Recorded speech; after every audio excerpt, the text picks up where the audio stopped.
Hi, I'm Christina. I'm Maya from Book of Dreams. And welcome to our video.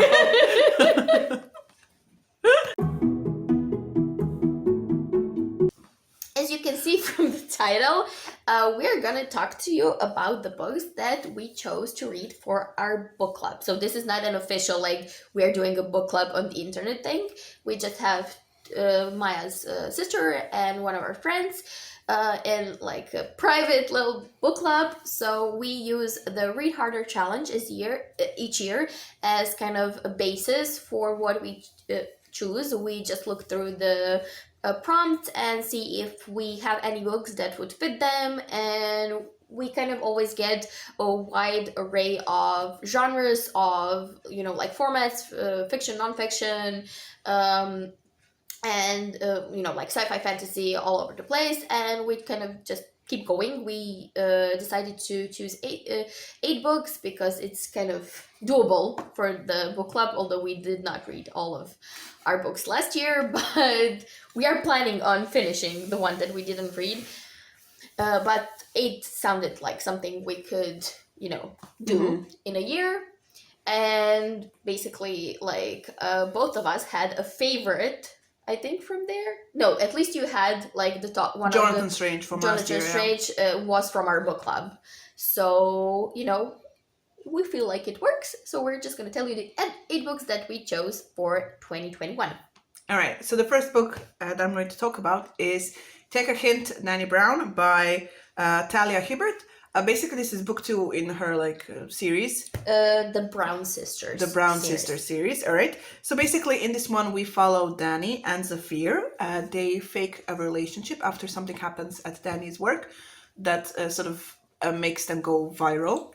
And they fake a relationship so that Zafir's children's charity can get a lot of attention and be more successful than it is already. And while they're faking it, both of Zafir is trying to make her fall in love with him and stuff. And it should be a fun read because I guess they fall in love at the end. Yeah. Right? Did you read the first one? You read the first one. I read Get a Life Glowing Brown. I liked it. It wasn't mind-blowing, but I liked the conversations and everything. I think I reviewed it somewhere. We can put up the link. Okay. Yeah, so it should be fun, and I'm looking forward to it. Yes. Then we have So You Want to Talk About Race, and I did not check how to say this author's name. Oh yeah, I'm not even gonna try because Yeoma Oluo. I'm just gonna write it down somewhere. How to pronounce the name? Yeah. Anyways, so this is a nonfiction book about anti-racism. It covers the topics of privilege, police brutality, intersectionality, microaggressions, the Black Lives Matter movement, and the N-word. It says it is that the author answers the questions readers don't dare ask and explains the concepts that continue to elude everyday Americans. So, yeah, we hope we will, learn more about racism and, what's happening, and just educate ourselves a bit more about that issue.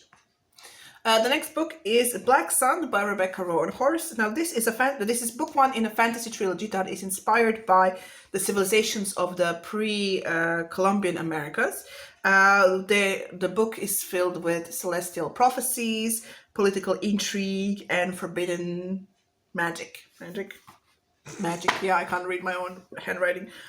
Basically, what I gathered from the summary, synopsis, is that in this book, the winter solstice and the sun eclipse are going to happen at the same day, which brings bad news for the civilization. Okay. And then one of the characters we follow is a siren-like creature, human. Okay. That's a siren. That's on a ship that is transporting a very how do you say, not benevolent, but inconsequential person, who of course turns out not to be inconsequential and unimportant, and very important to the whole thing that's happening.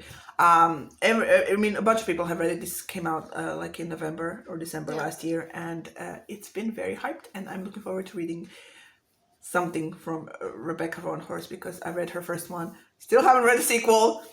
I read The Trail of Lightning, which I loved, and I'm looking forward to sort of jumping into a new series of hers, so it should be fun. The next one we have is Nancy Boyce by Neil Gaiman. So this is like a loose sequel to American Gods, but you don't. I didn't like American Gods. You blame your sister. She chose this. Yeah. So, but you don't necessarily need to read the first one, the American Gods one, to read this one. Mm-hmm. So this is a story about Fat Charlie, whose father dies. But what Charlie doesn't know is that his father was a god and that he has a brother. And then his brother called Spider shows up at his door and makes his life more interesting. Okay. That's all I know. Okay. I actually think it sounds intriguing. Did you watch the TV show, American Gods? No.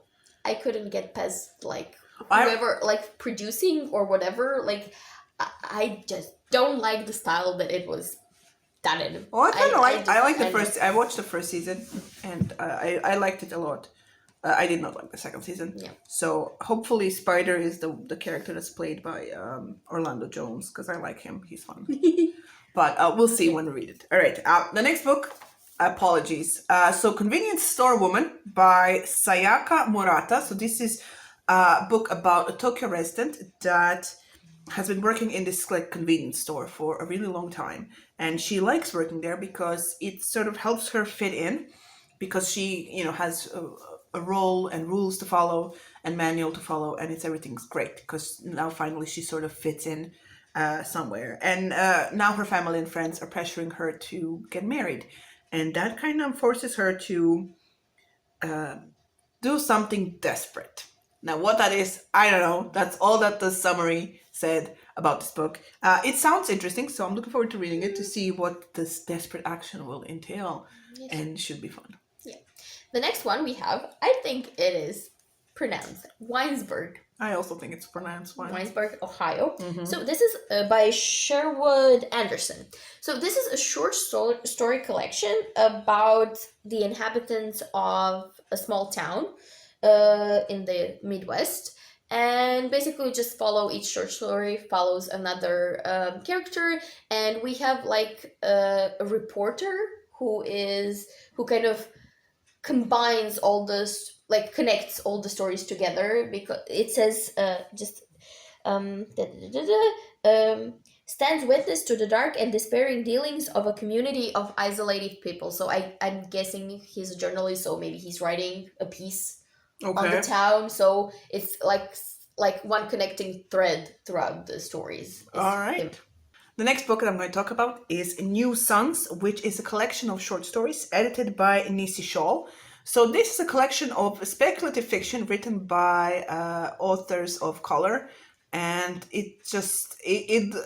I didn't go into details for what each story is about, but I'm looking forward to this one because I find that I prefer short stories before starting a new author, because it definitely gives you sense of style and sense of what they are, and this is going to be speculative fiction, so it should be interesting because we like speculative fiction. Yep. So. And the final book we have is Brain on Fire, My Month of Madness by Susanna Cahalan? Let me see. Cahalan? Yeah, I don't know how to pronounce this. Oh. Okay, anyways. So, Susanna was 24 when she woke up in the hospital and had no recollection of how she got there. And during this time that she has no recollection of, she was pronounced psychotic, dangerous, flight risk, and she basically doesn't know what happened to her. Okay. So this is a nonfiction, by the way, so this is a true story. So Susanna basically recounts what happened to her and why she ended up in the hospital. There's also a Netflix, I think. I'm not sure if it's a Netflix adaptation, but I watched There's a movie. The movie on Netflix, and I found it very intriguing, and it was very scary, and I can't even imagine how she felt, because it felt so. I'm really intrigued to actually read the book to see her own words on the page. So yeah. So those are the 8 books that we chose for our personal book club. If you have read any of them and you want to share your opinion, please feel free to do so in the comments down below. Like, share, subscribe. Press the bell button if you want to get notifications whenever we post new videos. And thank you so much for watching, and we will see you in a new video. Bye.